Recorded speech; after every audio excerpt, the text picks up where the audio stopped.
नमस्कार लक्ष्मी ओडिया किचन को आपण मानक बहुत बहुत स्वागत करुँची।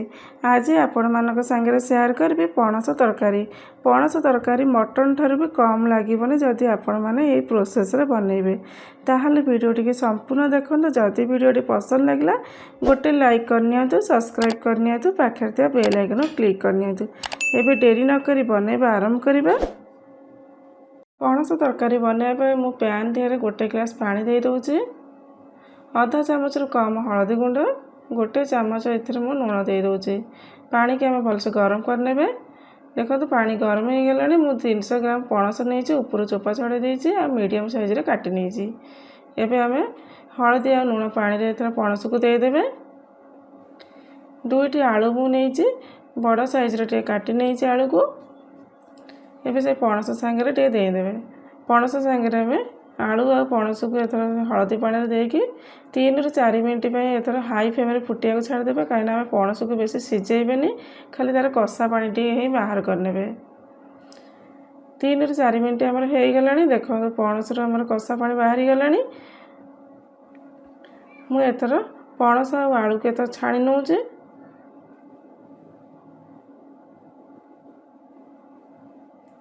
देखो पणस को देखो के नरम खाली है। पणस आमर भलसे सिझिनी।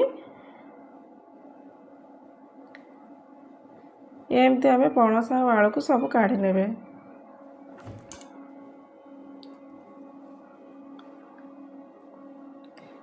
एबे पणस को भाजिया मुझे तेल दे दूची। तेल को आम हाई फ्लेम रे गरम करने। देखो तेल आमर भलसे गरम हो गला। मुझे पणस आ आलू को सब दे दूची। पणस आलू को देला पर आम फ्लेम को हाई रखिए। हाई रखिक आम गोल्डन कलर हवा जाए भाजी नेबे। यही आमर आलू आ पणस बढ़िया आगे सिझी भी जीव। एबे देखो गोल्डन कलर हो गला। मुझे पणस आलू को काढ़ी नौची।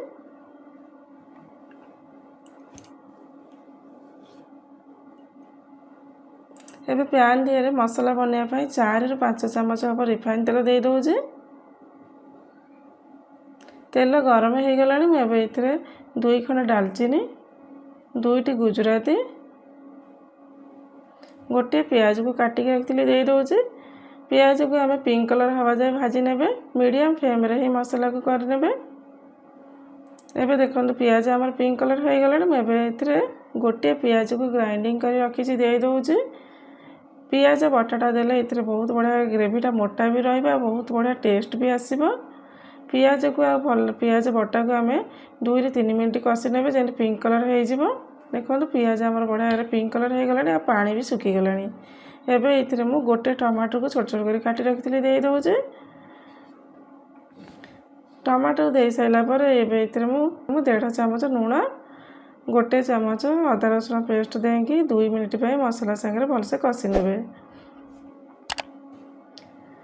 अदा रसुण पेस्ट देकी आम लो फ्लेम रे मसला को सांगे कषि नेबे।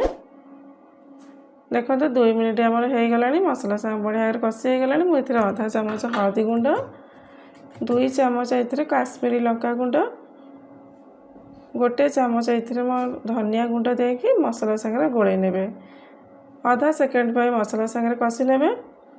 एबे देखो मसला सांगे भलसे आमर मिसई साइलाणु। एबे इतरे मु अल्प पानी देके मसला सांगे गोले नेबी। पानी दे सारा पर एबे इतरे मु मीट मसला 2 चामच दे दूची। कहीं मटन रे फ्लेवर आनिया पाई आ बहुत बढ़िया बास्ना भी रहिबो।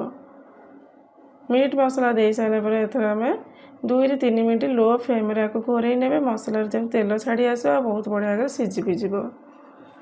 देखो 2-3 मिनट पर आमर मसला सांगे बढ़िया आगे तेल भी छाड़ी आसी। मसलाटा आमर कषि भी हो जाइए। एबे आम मसला को साइड करने। मझिरे फाँका करने से मुझे गोटे चामच बेसन दे दूची। कहीं बेसन देला पर आम ग्रेवीटा मोटा भी रहा, तार टेस्ट बहुत बढ़िया आसीबो। बेसन को आम मझिरे आधा सेकेंड भाजी नेबे। तापर मसला सांगे बढ़िया कर गोलई नेबे। मसला सांगे बेसन को गोटे मिनट कषि नेबे। एबे देखो मसला आ बेसन बढ़िया आगे कषि हो गला। एबे इतरे मु पणस आलू को दे दूची। पणस आलू देला पर आम को गोटे मिनट मसला सांगे गोलई नेबे। एबे आम को गोटे मिनट ଘୋड़ेଇକି रखिए कहीं तार जो मसला जो फ्लेवर थो से मसला पणस सांगे पशिज। एबे देखो 1 मिनिट पर आम मसलार फ्लेवर सब पणस सांगे गले मेरे आम लो फ्लेम ही मसला को पणस सांगे कषिदेले। एबे आपण माने ग्रेवी देखिए पानी देवे मु एथरे 1.5 ग्लास पानी दे दउची।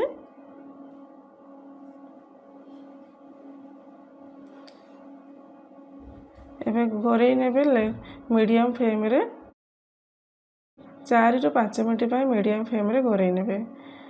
देखो 5 मिनट है पर आमर ग्रेवीर थिकनेस देखो यहीपरी रही ना बेसी पतला ना मोटा ना मीडियम रही। एबे इथरे गरम मसला 1 चामच देगी गोले नेबे एथरक गैस को बंद करने। आपण मानक ये रेसिपी केमती लगे मत कमेंट करके जनातु। जदि पसंद लगे तो गोटे लाइक भी करनी। Thank you.